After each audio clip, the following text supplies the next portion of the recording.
All new right now at 5:30, our continuing coverage on data centers in Kentuckiana. Today, we asked Kentucky Governor Andy Beshear about the enforceability and timeline of his new executive order on data centers. The governor signed the order on August 6, saying the state would not allow any data centers that negatively impact air or water quality. Plus, do data centers need special incentives from the state? Our Focus reporter Travis Breeze is joining us with more.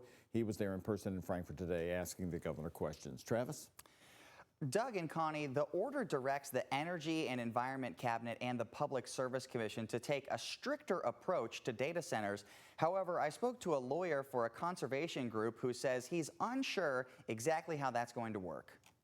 The purpose here is to make sure that residents aren't negotiating impacts to their economy, but that the state is stepping up. We as KRC were glad to hear that acknowledgement and the firm step to try and make that evaluation happen. Byron Gary with the Kentucky Resources Council was glad to see Andy Beshear acknowledge the potential negative effects of data centers. The governor directed the Public Service Commission and Energy and Environment Cabinet to take steps to further protect ratepayers and the environment from these projects. But Gary says these agencies are governed by Kentucky's current laws more than Beshear's executive order. So Kentucky law actually prohibits the State Energy and Environment Cabinet from adopting any regulation more stringent than those necessary to comply with the Clean Air Act and EPA regulations.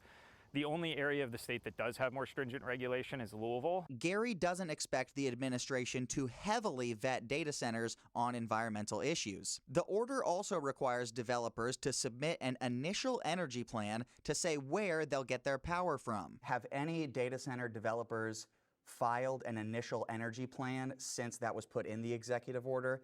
And at what point do they need to file them in their construction process? We were, at least as of last week, expecting the first one to be submitted. What we're hearing from all of these companies is that they are going to submit them. And we've gotten positive feedback even from the companies that are looking, most of the companies that are looking in Kentucky. Beshear also said he wants to reduce or eliminate data center tax breaks. I would certainly support rolling back any of that. These are some of the wealthiest companies in human history.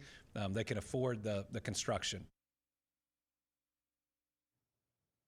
The Kentucky legislature passed a tax exemption for data center equipment in 2024. That would include computer racks and other things that go inside the center.